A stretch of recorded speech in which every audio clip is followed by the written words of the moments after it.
So Eylon Levy debated Mehdi Hasan recently in a debate. He's put up a couple of clips, and I want to show you them because this is a pretty intense and epic debate. Let's have a watch of some of the clips that's been posted. At this point, Israel faced a choice, as Hamas immediately threatened to do it again and again until Israel was destroyed. To do nothing, or to do something. Both would have consequences. Doing nothing meant letting Hamas get away with October 7th, leave it free to do it again and again, only this time with thousands of dangerous terrorists released from jail and with its popularity skyrocketing. That's not an option. Doing something meant targeting Hamas's terrorists in accordance with international law in order to dismantle their ability to wage war and live out that threat to do it again and again. That was the choice that Israel faced after October 7th. And there's another clip that he's posted here. Have a watch. Now, tonight's debate is about whether Israel's actions in the war in Gaza are justified, in a context in which I hope we can all agree none of the enemy's actions are justified. Because we are fighting a jihadist army that has as much respect for humanity and law as Mehdi Hasan has for the truth. Mehdi may say... That's a great line, and of course it is true. Now, the interesting thing that Eylon's picking up is he's saying Israel had a choice. And it's so obvious to anyone with a basic moral conscience that Israel had to dismantle Hamas. And no doubt Mehdi will go up and say, yes, but look at all these civilians that have been killed. I saw similar anti-Israel activist and commentator Mohammed Hijab say, fine, go after Hamas, but it should be a head-to-head fight. It should be out where it's just Israel, like a man, just fighting the Hamas themselves and not the civilians. So ridiculous, because Israel has no choice. Hamas are hiding behind civilians. Hamas are hiding in civilian buildings. But they'll say, well, it's unacceptable, even though they have absolutely no alternative for Israel. But here's the interesting thing. I used to wonder, I wonder if Hamas weren't hiding behind civilians, and it genuinely was just a fight of Hamas versus IDF. Would they be quiet?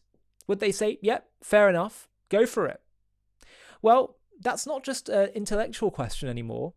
We have it play out in real life just a few days ago when Israel attacked Hezbollah terrorists in a targeted operation where those who had old school pagers, which were only clearly used by Hezbollah because they were trying to avoid Israeli surveillance, Israel managed to lace them with explosives and walkie-talkies, and they managed to target many Hezbollah terrorists. So you'd think in that circumstance, people like Mehdi and others would say, yep, fair game, Israel. You're targeting them directly. Well, it seemed like I didn't see Mehdi's response, but I wouldn't be surprised if he also went against Israel at this point. But I saw many anti-Israel activists like him saying, Israel has contravened international law. Israel are absolutely outrageous in what they've done. It's unacceptable.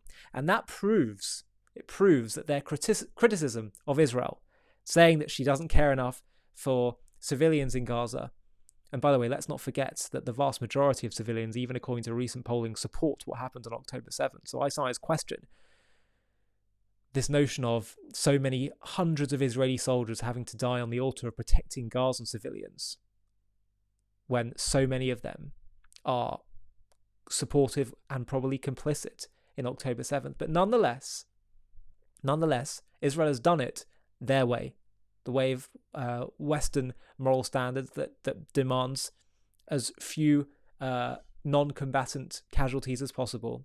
And what does Israel get in response? She gets condemnation from those who were attacking her prior for what happened in Gaza, which proves, just like when you had the Gazan photojournalist for Al Jazeera who was hiding Israeli hostages, lamenting Israel's war crimes, meanwhile committing his own war crime.